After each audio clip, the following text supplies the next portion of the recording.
Prepare yourself for the terror. The prison of madness, where few enter and none return. Welcome to Unsung Horrors with Lance and Erica. Leave all your sanity behind. It can't help you now. Welcome to the final episode of Unsung Horrors for 2025. I'm Erica. I'm Lance. And this year we're going to do something a little bit different for our end of year episode. In the past, we have done our Letterboxd stats followed by favorite watches.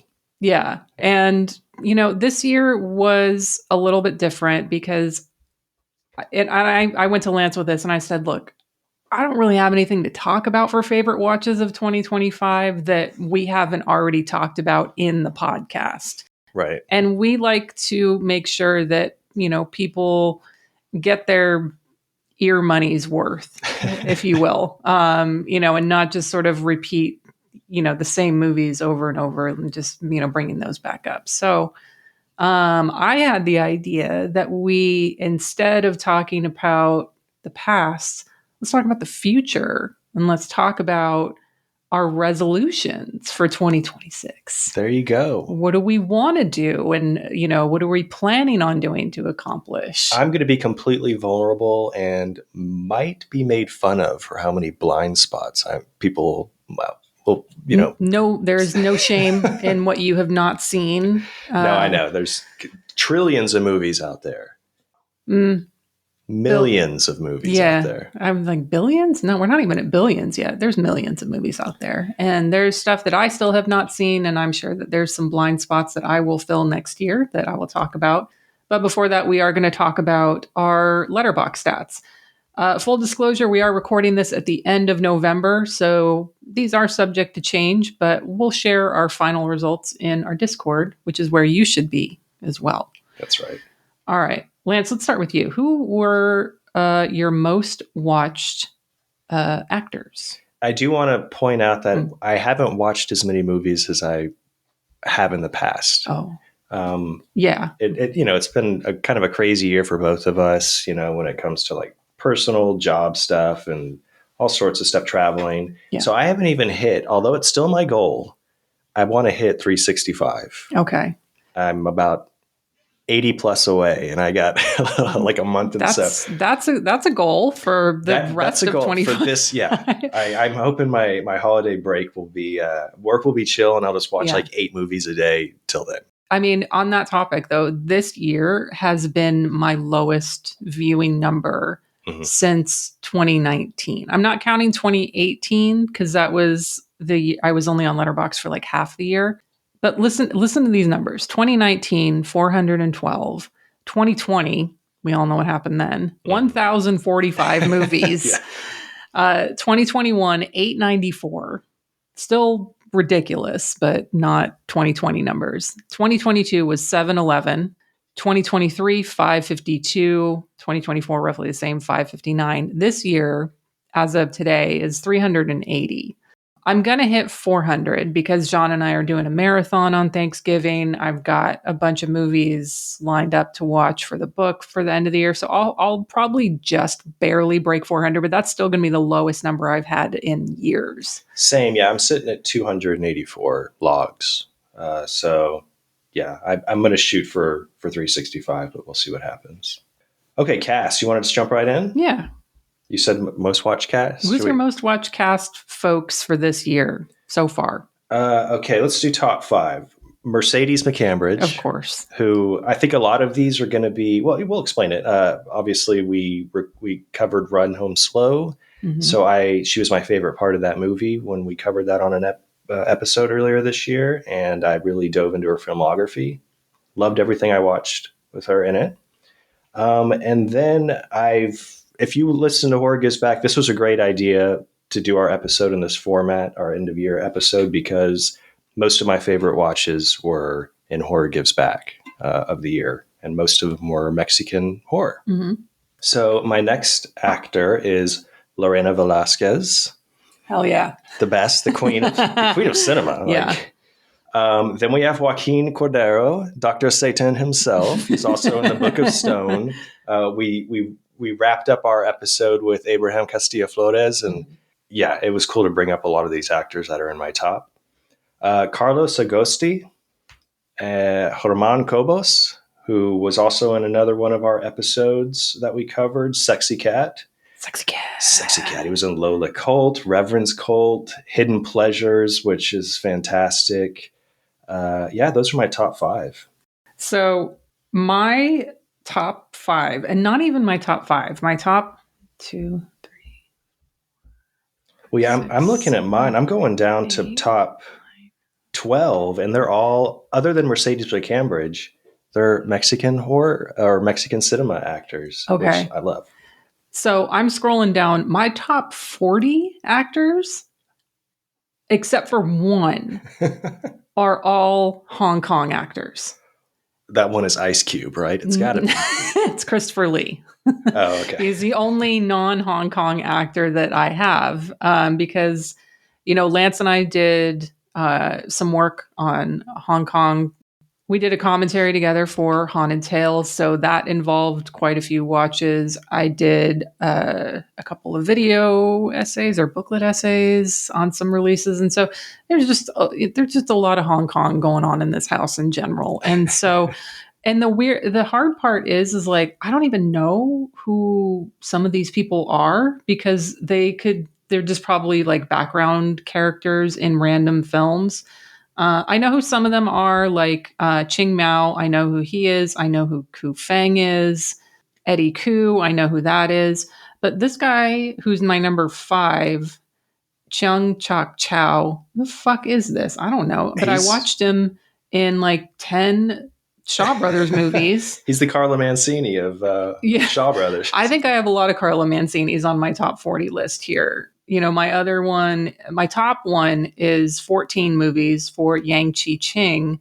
Again, these are all Shaw Brothers movies. And so that might be a resolution for me to not go so hard into Shaw Brothers next year, so that I have a little bit more. I mean, I'm glad this is like, it's not all like old white dudes. Right. But it's also like I have very little variety in my list. My top actor is Ben Affleck, then Matt Damon, and then we're going to jump to, who's that? Hugh Jackman, Matthew McConaughey. I don't know. There you go.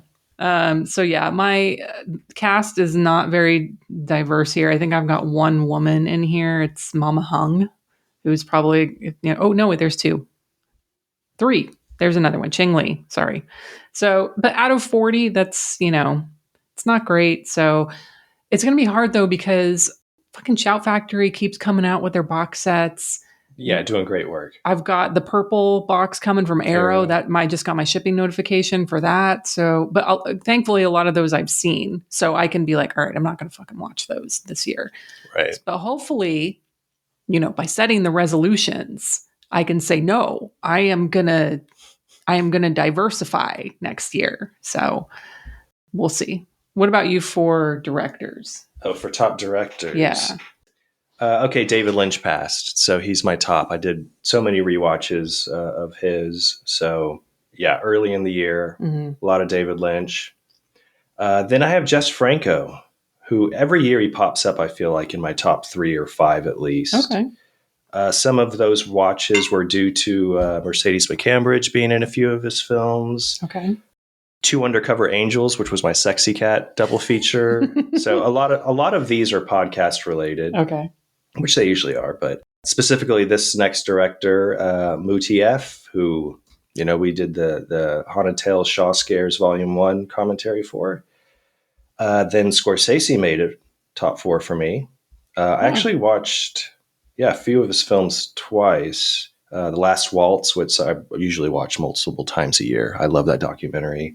I watched Cape Fear on my flight to Germany. I just watched that the other day. John got it from the library. It's so good. Yes. My Germany flight was Cape Fear, 2001 Space Odyssey. Mm-hmm. And on the way back, I watched Twins with Danny DeVito. And Arnold Schwarzenegger. We forgot. Yeah, and Arnold Schwarzenegger. Jesus. I watched Beetlejuice, and Dumb and Dumber. That was great. That was a great trip. I'm judging your watches. If I had been sitting next to you, I'd have been like, "Who is this?" There wasn't. Guy? There's not a lot of. The selection isn't great on Lufthansa, but it's fun. It's fun enough. And then I watched the Apocalypse Collection from Peter Shulkin, the Polish films. Yeah, so he's in my top 5. Nice. What are you, who are your directors? Are they all Shaw Brothers? They're thankfully no. Well, the first one, Chor Yuen, is far and away number 1, but with 10 films. TF moves in there as well with 5 films, but then we start getting a little bit more diverse. I've got Eloy de la Iglesia in there with 5 films, Kiyoshi Kurosawa 4 films, and Todd Browning stuck in there with 3 films from Horror Gives Back. I will say though that I know this is going to change because I do have the Decalogue from Criterion, which is I'm going to butcher this name. Krzysztof Kieslowski, director. All right. So anyway, I'm going to be watching all of that the day after Thanksgiving. I know how to party, y'all. But those technically count as individual films. So that there's 10. Will that make him your number 1 director? I think he would be tied with Chor Yuen. So yeah. Nice. But just some other random top director watches. Louisa Warren in there, who is a British female director who makes absolute garbage asylum level Tooth Fairy movies that I watched. Oh, okay. I saw you watch this. Child Kills. Yeah. That was a hard day. Jess Franco's in there too, but I only have 2 films from him. So I think I just, going hard into the Hong Kong really just sort of pushed those directors to the top. So again, I'm going to try to change that for next year. Nice. All right. So you want to go back and forth with our resolutions, or do you want to do all yours and then I do all mine? Let's tag team. Let's go back and forth. All Let's right. just have fun with this. What's your first resolution you have for year 2026 watching? So I want to, I love watching new movies, new to me every year, but I want to focus a little more on rewatches, which might be, I also want to do a Twin Peaks The Return rewatch, maybe the whole series, maybe both seasons and The Return. But I tend to forget some films that I highly rate or even rate low scores on Letterboxd. And I want to revisit them. Tastes do change or evolve, or as Adam in Discord says, in his case, devolve. So I want to get more rewatches in of some of my favorites and some of my low rated films just to see what's going on there. Did you make a list of those movies that you have in mind for your rewatches for next year? Not really. No, I didn't. Okay. I don't have there's a lot of, because I started logging my films on Letterboxd in 2017. Mm-hmm. So I do want to watch a lot of movies that I haven't logged on Letterboxd that I watched tons as a kid, Caveman and Strange Brew. I just kind of want to revisit these old movies that I may have not logged on Letterboxd yet that I want to get added to my watch. Okay. So, because I know a lot of people will join Letterboxd and every movie they've seen they log, which I totally get. But I just started in 2017, and that's where my diary and my films watch just started from. That makes sense. I make a list for everything. So I probably will, but it'll take away from movie watching. No, just kidding.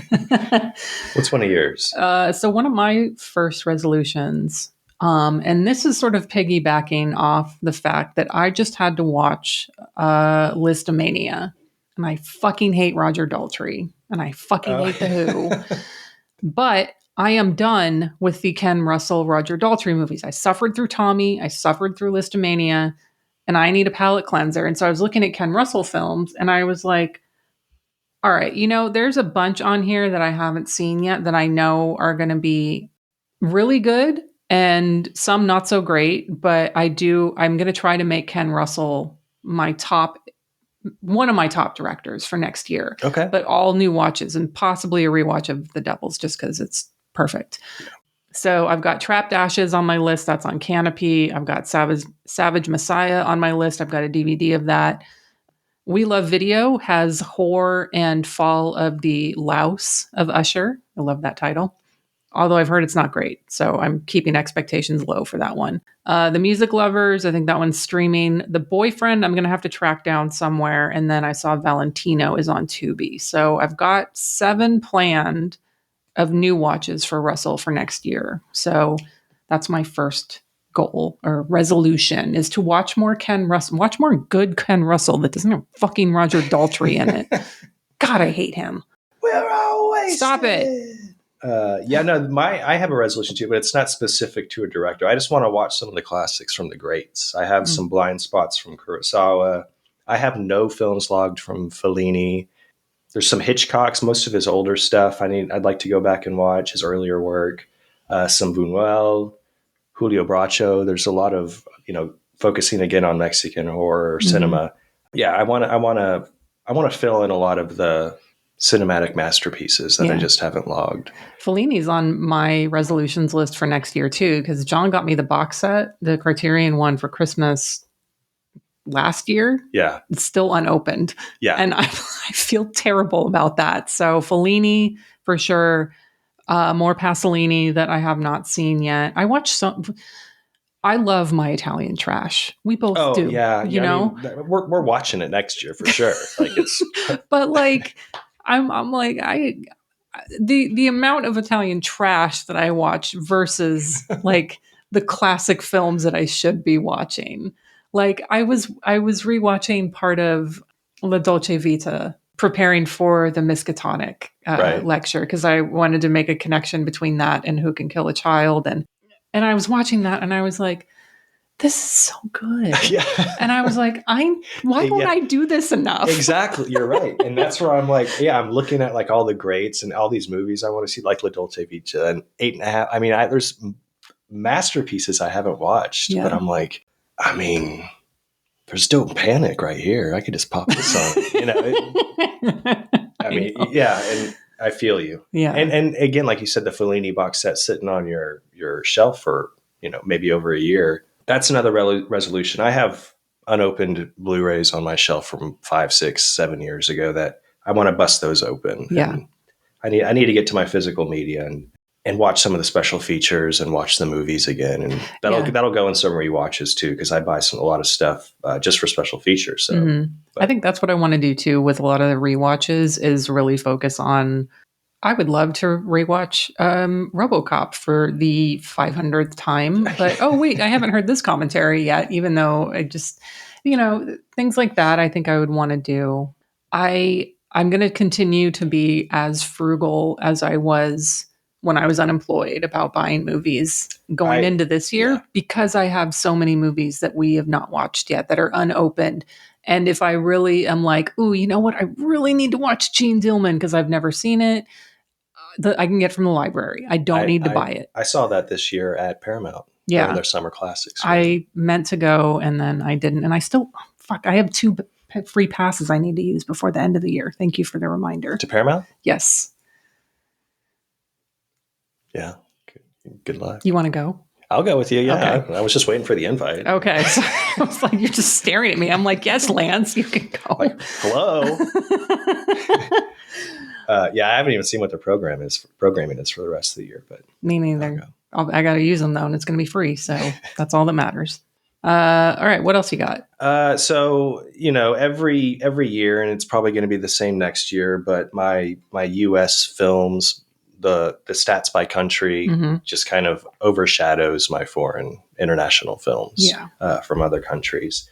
I did really well with Mexico this year, but obviously I want to watch more foreign films. I think watching a lot of the classics from like Kurosawa, Fellini, Buñuel, Bracho is going to help with that.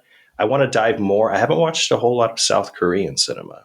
So I want to kind of dive deeper into that, especially after watching The Wailing, which I absolutely was just like, give me, 14 hours more of this. I have one that's come. I've got essay coming out on Really? one. For South Korea? Hopefully that it's going to come out next year. It's been sitting for a while and it's really good. So I'll watch that one. Okay. That'll help with my South Korea stats. it's not going to help you not buy movies.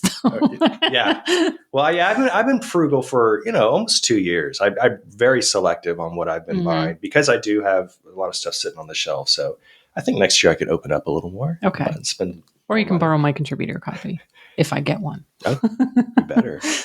But another thing that to help with the foreign, this will help with UK, but I want to watch all the James Bond movies. Okay. I started a couple months ago. I'm just watching them sporadically. And they're a lot of fun, even the ones that are terrible. Yeah. A lot of people like the Goldfinger the best, but I loved From Russia with Love the best so far. So yeah, I want to watch all the Bond, like the Pierce Brosnan. I've only seen GoldenEye when I was a kid. A lot of the Roger Moore stuff. I'm going to watch all those. That's a goal. Okay. John went on a kick with those. It was either early this year or late last year.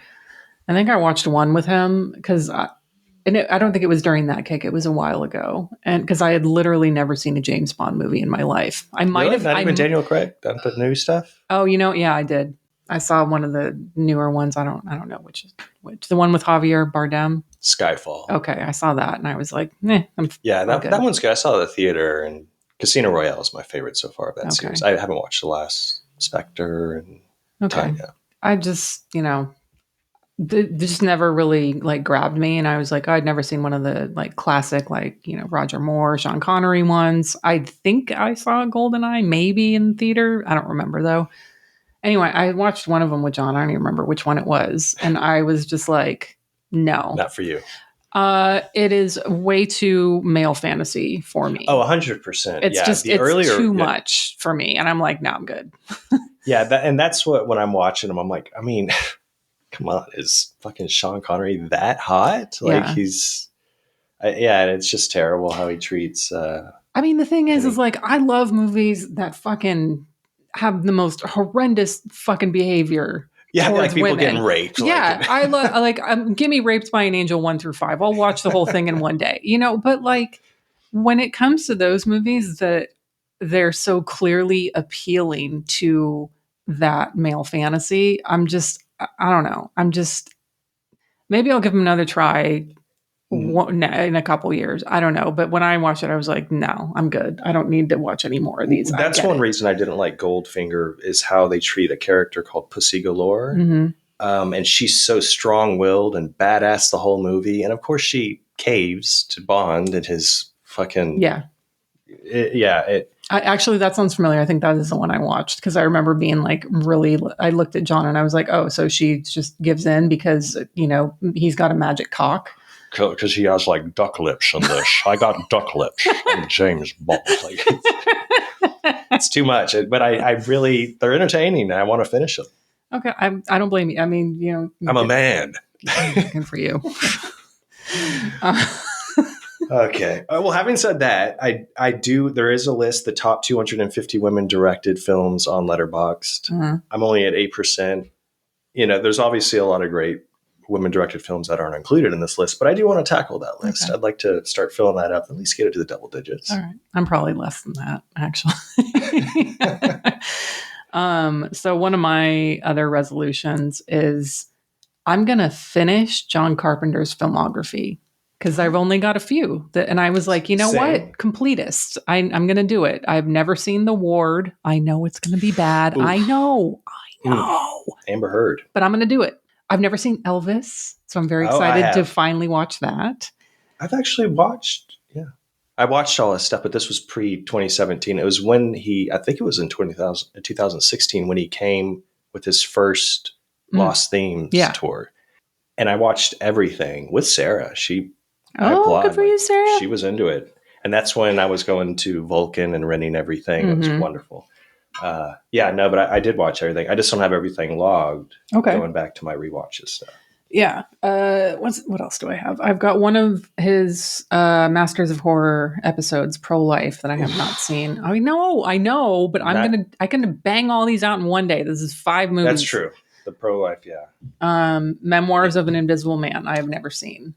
I didn't enjoy it, but that's one I'm going to rewatch. Okay. Chevy Chase. All right. Daryl Hannah. Daryl Hannah, yeah. So, and then I saw something else on there that I'd never heard of. John Carpenter's Suburban Screams, which apparently he is somewhat involved in. Oh, this is from 2023. Yeah. I do not have that. So I'm gonna have to figure out where to find that one, because it's probably, I don't imagine it'll be on Legal Adjacent, but and I'm not gonna shell out money for that. That's is it a series or is it an anthology? Okay. Yeah, it's some kind of series. Like, I mentioned it to Johnny. He was like, "Oh, that's his blah blah blah." Like, he's working on it now. I'm like, "No, it's out. It's on the thing. It's 2023." So it says it's on Peacock. I don't have any streaming. Do you have Peacock? I don't have Peacock. Well, I'll find someone with Peacock then. Sarah might have Peacock. That might be where like all the Below Decks and stuff are. I don't know, because she watches that stuff. Huh. All right. Well, see, now you can be complete too. I like it, Carpenter. Yeah. I was thinking about trying to finish Toby Hooper's filmography, like after we had him for a category on Horror Gives Back. Because I've only got that's another one where I only have like a handful I'd need to watch, and including Eggshells, like that you watched, a couple of his short films, and then just some of the more recent ones. I know like there were a couple people who watched Night Terrors and did not care for it very much. So, but We Love Video has it. So I might try to finish 2 major horror director filmographies next year. That's a good call. But other than that, I mean, I've got about as of right now, unless someone, messages me about one, I've got about 50 movies that I need to watch for the book. But then I still have 4 chapters that I need to finish, that have write-ups that are movies from the appendix from the first one that I didn't do write-ups for, but I don't need to I might need to rewatch some of them. So it's not really a resolution. It's just it is finishing the book. You gotta making a goal to watch everything. So yeah. So overall theme would be completion and eating my vegetables, but covered in the good vegetables. There's not very many. Yeah, I feel like that's kind of my diet next year too, with going to the classics and finishing Bond. And I still, I rarely look at the collections. Have you seen that in Letterboxd, the almost and completed collections on your all-time stats? Oh, all-time stats. Okay. Yeah, it'll be, you may have seen it, but it's every Alien film, every Halloween, Ant-Man, the Apocalypse collection. I've seen all the Hellraiser movies. Is that on there? They would be, yeah. I have not seen all those. So I think that might be in my almost. So what's cool is I think it's probably for about 25% away based on how many movies are in the collection. Yeah. And I think 3 is the minimum. I do click on the almost and look at what do I need? I have the Black Cobra collection, Fred Williamson. I need to watch one more of those. Oh, there you go. There's the Boogeyman collection. I've never seen, Boogeyman, Return of the Boogeyman. So I look at that sometimes. Creature from the Black Lagoon collection. I got one more to watch. Yeah. So maybe I'll focus on some of those. Okay. This isn't right. Oh, I have watched all the Children of the Corn movies. Oh, someone give me a gold star for that, please. I've watched all the Deep Blue Sea movies. I have one more Children of the Corn to watch. The latest one? Let me see. I don't think that latest one's not on it. Is it? Oh, they don't do remakes. This one is Children of the Corn Runaway. Oh, I've seen that one, yeah. It looks like a little Elizabeth Moss girl. Yeah. Girl. Okay. Yeah, this one says there's only 10 movies in the Amityville collection. So, it says I've completed it, though. So I'll take it, I guess. Yeah, and I don't know how they separate or determine what's eligible and what's not. Maybe since it's public domain or something, they don't include those. I don't understand some of them. But all the Halloweens, they do have all the Halloweens, even... I guess they're all tied together. Yeah. The Alien collection, it says 4 watched and then I'm complete on that. I'm like, that's not right. Okay. What's my almost complete? I'm going to start getting OCD about their collections and how they're counting shit. So let me just, all right. Almost complete. I've got This is a fun stat. We should do this for like next year and like say, what do we have that's almost complete in our, when we talk about our letterbox? Well, we are talking about it now, but okay, the 28 days, weeks, years later, that's not going to happen. Okay, 36 Chamber of Shaolin. I can finish that one. I got one more to do on that. Pumpkinhead. I got one more Pumpkinhead. Oh, okay. You're probably done with those. There's 3 of them, right? 4. Ooh, maybe I'm not done. Do you see it in Almost? I don't. Let me see if you've watched this last one. Ooh, apparently I have 2 more of the Dracula Hammer collection movies to watch. Ooh, more importantly though, I need to watch another Crocodile Dundee film in order to complete that. Yeah, I got Ace Ventura. I need the kid one, the Ace Ventura Jr. to complete this one. In the Line of Duty, I know I've watched all these. What the actual fuck? What's in this? Forbidden Arsenal and Sea Wolves. I've seen these. Wait, have I? Fuck. Yeah. All right, maybe I'll finish that one. Okay, I like this. So yeah, now this gives me, this is going to make my sense of completion just like adrenaline just shoot through the roof. This is going to be great. Oh, I got to finish the Planet of the Apes. Well, it'll keep adding collection? too. Like if you watch 2, sequel or of something, it'll pop up. It keeps adding to them live, which is great. Huh. Okay. I started looking at that, but it's interesting. Interesting stat or interesting little feature. Yeah. Wait, one more I got to look at. Planet of the Apes collection. What do I not have watched here? Oh, Battle. I'm complete there. Okay.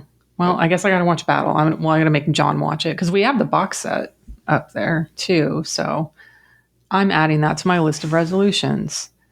Finish Battle of the Apes. Yeah, I have one show at Godzilla that I need to watch. King Kong versus Godzilla. I need to put that one on there. But yeah, it's fun. All right. So I hope this was fun for our listeners. I know this is different, and a lot of podcasts do like top 5 or top 10 new to them or discoveries for the year. But we'd like to know, what are your resolutions? So when this comes out, feel free to comment on our Instagram post or join our Discord if you're not already, and share some of yours in there in our podcast discussion thread. Yeah, we'd like to hear from you. Yeah. But other than that, we will be back in February, and it'll be Lance's pick, and that's TBD, correct? It is. Okay. Yeah. Come on. I know. Oh, also, one of my resolutions is to have my picks well beforehand. Oh. That will be one I will be breaking. Yeah, I know. I was going to say, don't ever change, Lance, because, it's not going to happen. All right. Thanks so much for listening, you guys. If you're not already following us on Instagram, that's at Unsung Horrors. Check your Letterboxd stats. And while you're there, you can follow me. I'm at Hex Massacre. I'm at El Schibi. And we'll see you back in February. Have a great new year, and thanks for all the listenings and interactions this past year. It's been a great year. Thanks so much, everyone. Bye. Bye.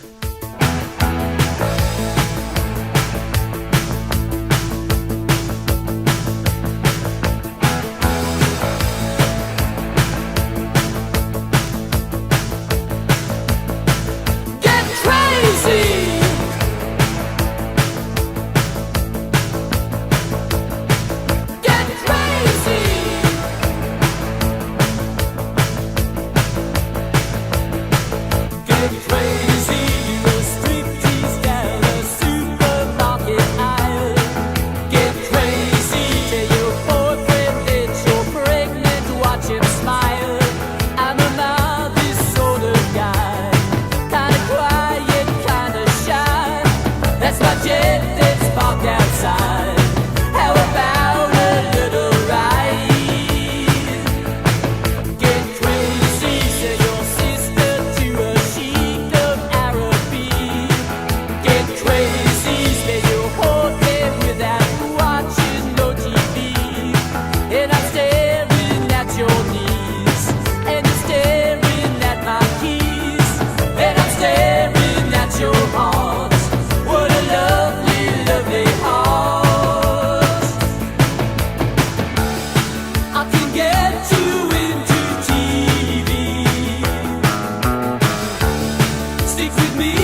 Are you a film fan who loves the ultimate home video experience?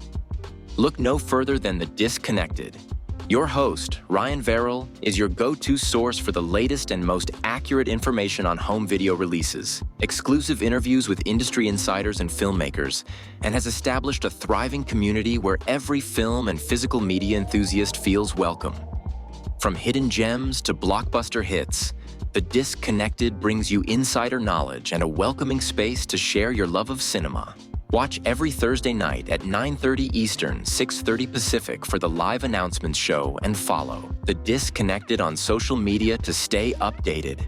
Subscribe to The Disconnected on YouTube or on the podcast provider of your choice and dive into a world where every movie night is an adventure.